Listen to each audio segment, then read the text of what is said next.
सभी परिजनों को सादर प्रणाम। आइए हम कुछ चर्चा आप लोगों से करना चाहते हैं। सर्वप्रथम गायत्री मंत्र। ओम भूर्भुवः स्वः तत्सवितुर्वरेण्यं भर्गो देवस्य धीमहि धियो यो नः प्रचोदयात्। अभी ये जो अधिक मास चल रहा है, ये यूं कहीं निकल रहा है, हम महसूस कर रहे हैं अधिक मास में अधिक से अधिक लोग भगवान की चर्चा कर रहे हैं, 84 कोस की परिक्रमा के लिए जा रहे हैं, भागवतों का आयोजन हो रहा है और नाना प्रकार से जो भी धर्म कर्म कर सकते हैं वो सब लोग कर रहे हैं। अधिक मास में कहते हैं कि इस अधिक मास में जो किया जाता है उसका फल कई गुना होता है।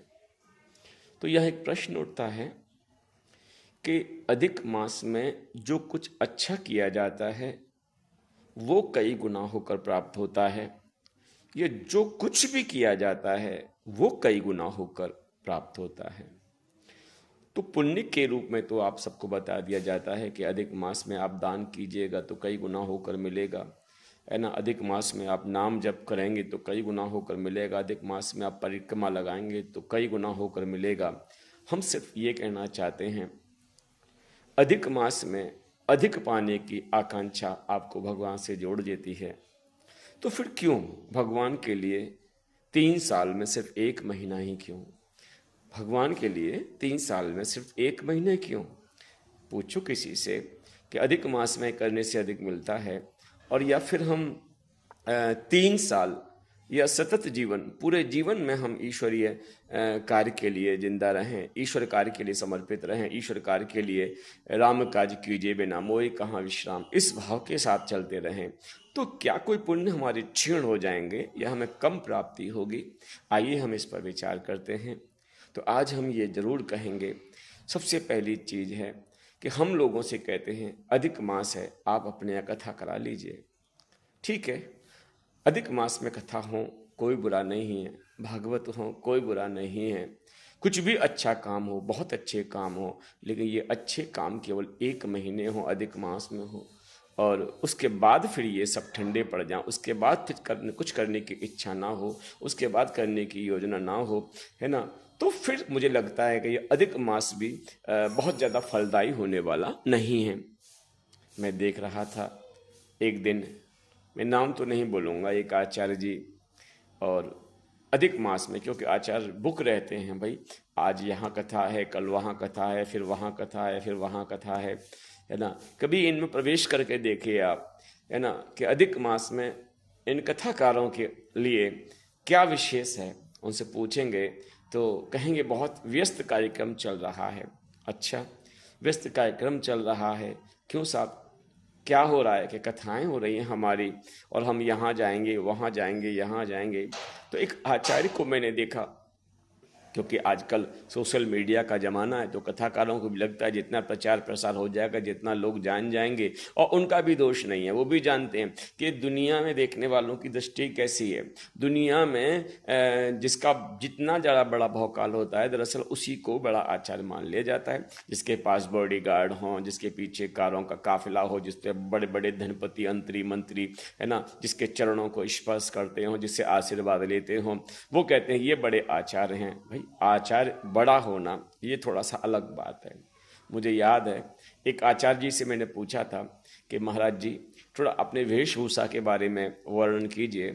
तो बताते हैं कि उनके, मैंने देखा था, पीली साड़ी, पीली धोती पहने हुए थे, नीले रंग का कुर्ता पहने हुए थे, और कुछ बसंती रंग का एक गमछा था, एक पगड़ी बांधे हुए थे, गले में 2-4 तरह की माला थी, मोतियों की माला थी, शीशे की माला, जाने कितनी तरह की मालाएं थी, है ना। जब मैंने पूछा कि महाराज जी ये वेशभूषा जो आपने बना रखी है, गुरुदेव तो कहते हैं सादा जीवन उच्च विचार, तो उन्होंने बड़ा स्पष्ट जवाब दिया।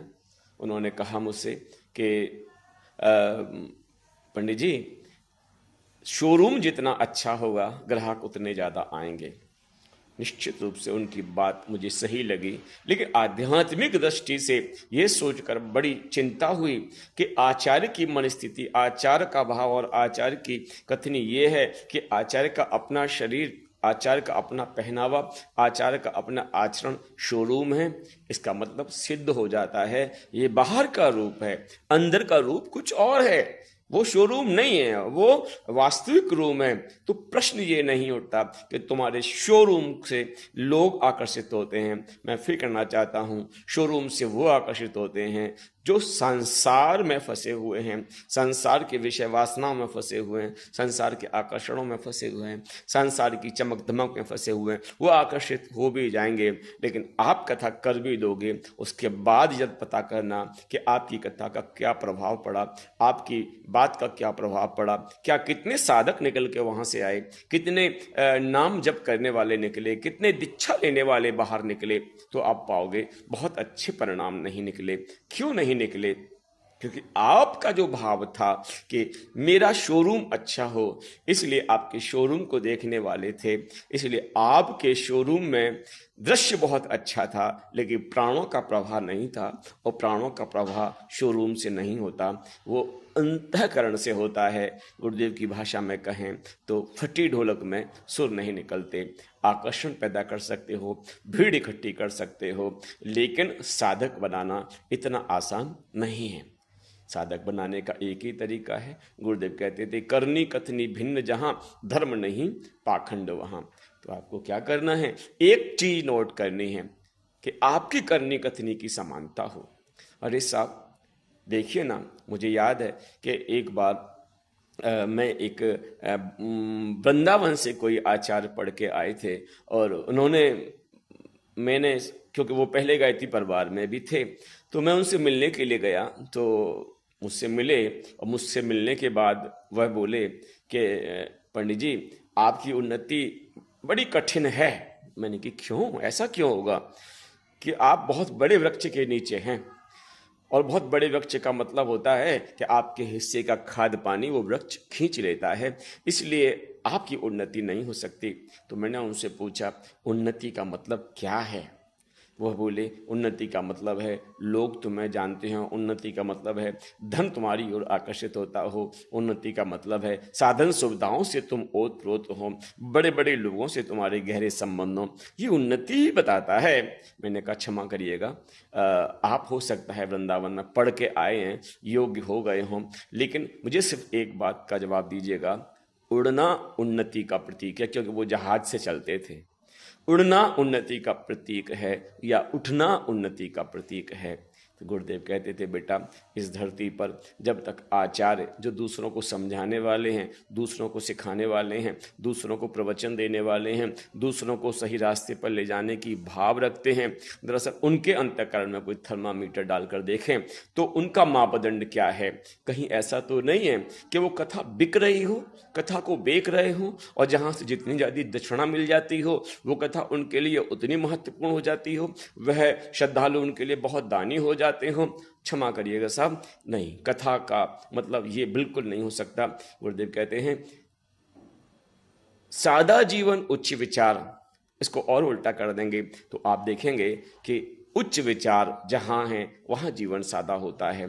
तो महत्वपूर्ण ये है, पहले तो हम उन कथाओं को सुनने के लिए हम कोई मना नहीं करते, लेकिन आचार्यों से जरूर कहेंगे कि हमारे अंदर एक बार खुद हम सब अपने अंदर झांक कर देखें कि हमारा भाव भगवान की तरफ कितना गहरा है और धन की तरफ कितना गहरा है।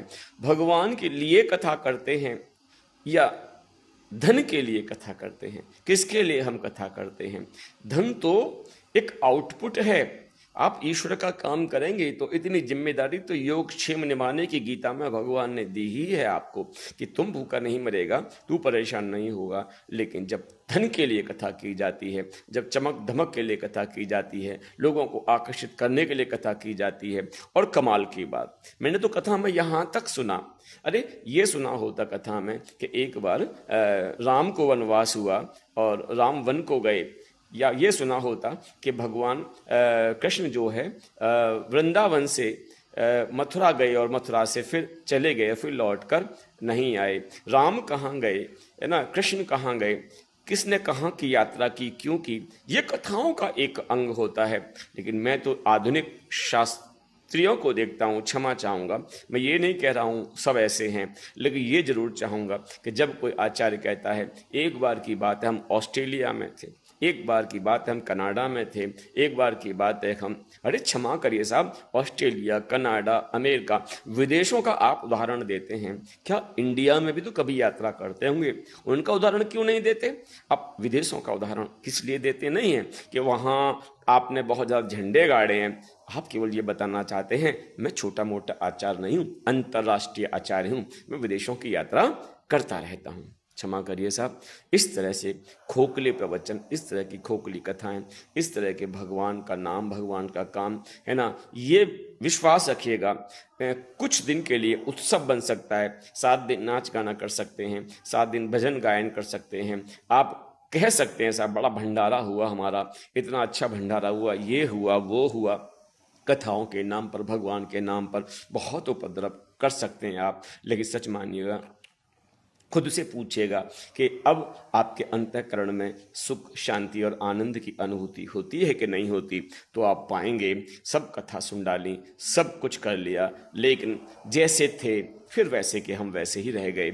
इसलिए मैं किसी आचार विशेष के लिए नहीं कह रहा हूँ, मैं सिर्फ उन लोगों को लिए कह रहा हूँ कि कोई भगवान का नाम व्यवसाय नहीं हो सकता। ईश्वरीय नाम जब व्यवसाय हो जाता है तो विश्वास रखिएगा आचार्य को फिर मिथ्याभाषी होना ही पड़ता है, वो सारे काम करने पड़ते हैं जो भगवान की मत के अनुसार ठीक नहीं है। इसलिए मैं सब लोगों से कहूँगा, सब अपने परिजनों से कहूँगा, सावधान। गुरुदेव ने हमारे ने लिखा था, बेटा मुझे अपने बच्चों से डर लगता है। क्या डर लगता है? लगता है कोई बाबा जी आएगा और मेरे किसी बच्चे को झोली में डालकर ले जाएगा। उस बाबा जी का दोष नहीं है, वो तो झोला डाल के निकला इसलिए है कि मैं कुछ बच्चे डाल रहा हूँ इसमें, अपने शिष्यों की संख्या बढ़ा लूँ, अपने अनुयायियों की संख्या बढ़ा लूँ, अपने फॉलोअर्स बढ़ा लूँ, है ना, इस तरह से वो निकला ही है। लेकिन दुख इस बात का है कि मेरा बच्चा जिसने पुरुषार्थ को नहीं चुना, जिसने साधना को नहीं चुना, जिसने चरित्र, चिंतन और व्यवहार को नहीं चुना, और चंद चमत्कार, चंद आकर्षक शैली के चक्र में ऐसा फंसा, रूप रंग में ऐसा फंसा कि उसने गुरुदेव के रास्ते पर चलना ही बंद कर दिया। किसी ने कह दिया महिला को गायत्री मंत्र नहीं करना चाहिए, तैयार बैठी थी महिला, उन्हें गायत्री मंत्र करना छोड़ दिया कि अमुक आचार्य जी आए थे, उन्होंने मना कर दिया इसलिए हमने करना छोड़ दिया। वो आचार्य जी आए थे, उनने, और कमाल की बात तो देखिए, मैं तो एक बात जरूर कहूँगा सबसे कि देखा जहाँ कहीं भी कथा होती है, जहाँ कहीं भी आचार्य प्रमाण कुछ होते हैं तो एक आचार्य नहीं होता। अब मंच पे तो हर व्यक्ति वार्तालाप नहीं कर सकता, तो अब वो महिलाएं इंतजार करती हैं कब पंडित जी नीचे उतरें, कब पंडित जी के जो असिस्टेंट हैं वो नीचे उतरें, और उनको घेर कर बैठ जाती हैं और फिर उनसे प्रश्न उत्तर, प्रश्न चर्चाएं करती रहती हैं और वो उनको समझाते रहते हैं। आचार्य से मौका मिले ना मिले, लेकिन सब वहाँ आचार्य होते हैं, सबको समझाते, जो कुछ कहते हैं वो सब बेचारे सुनती रहती हैं, और जो अल्प बुद्धि होती हैं उन हर बातों को मान लेती हैं, चाहे वो शास्त्रों में प्रमाणिक हैं या वो नहीं है। मुझे घटना याद आ रही है, कुछ दिन पहले एक कथा हो रही थी, भागवत कथा, तो मुझे मालूम पड़ा कि किसी आचार्य ने कहा था गायत्री मंत्र को बोलकर आहुति नहीं डालनी चाहिए। तो मैं जब पहुंचा उस कथा में तो मुझसे कृष्ण ने कहा कि आप तो गायत्री मंत्र के नाम से प्रभात फेरी लगाते हो, आप तो गायत्री मंत्र उच्चारण करके आहुति लगाते हो, और आप भगवती आचार्य जो कह रहे थे कि गायत्री मंत्र को उच्चारण नहीं करना चाहिए। तो मैं समझ गया कि मैं निश्चित रूप से ये लोग भ्रमित हैं। तो मैं उन पंडित जी के पास ही गया, हाथ जोड़ के प्रणाम किया, मैंने कहा महाराज जी बड़ी मेहनत करनी पड़ती है इन लोगों को साधना की स्तर पर लाने के लिए, और आप क्योंकि व्यासपीठ पर बैठे हैं, आपको बहुत ऊंचा समझते हैं, बहुत ऊंचे हैं आप, और आपके मुख से निकला हुआ एक भी ऐसा व्याख्यान जो इनकी श्रद्धा पर कुठारघात करे और ये फिर साधक से फिर वहीं आ जाएं जहां से इनने शुरुआत कीजिए, ऐसा कुछ मत कीजिए। हाँ, गायत्री मंत्र के बारे में अगर कहना चाहते हो, मैं उन्हें गायत्री महाविज्ञान की किताब दे के आया, इसमें गायत्री से जुड़ी मणि सारे संशयों का समाधान है, एक बार इसे पढ़कर बोलिएगा, है ना, और परिणाम वही होता है जैसे गुरुदेव ने कहा था कि एक बाबा जी आएगा और मेरे बच्चों को झोले में डालकर ले जाएगा। तो हाँ, कुछ महिलाएं, कुछ भाई, कुछ बहनें ऐसी जिन्होंने उस भागवत के बाद आना, यज्ञ में भगवान के आंगन में आना बंद कर दिया।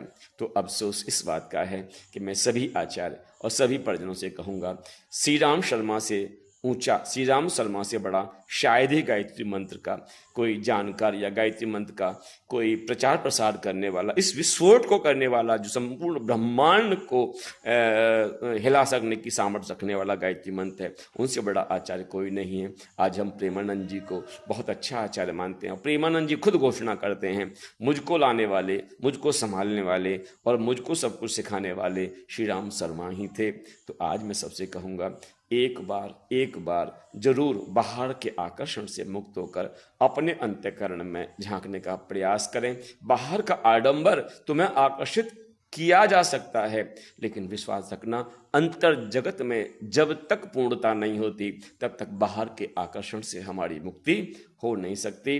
परमात्मा को प्रसन्न करने के लिए पदार्थों की आवश्यकता नहीं है। परमात्मा किसी पदार्थ के भूखे नहीं है। परमात्मा केवल एक चीज के भूखे हैं कि उसका पुत्र उसके रास्ते पर चले, उसका पुत्र उस जैसा हो जाए। जानत तुम्हें है जाई, पारस परस कुधात सुहाई।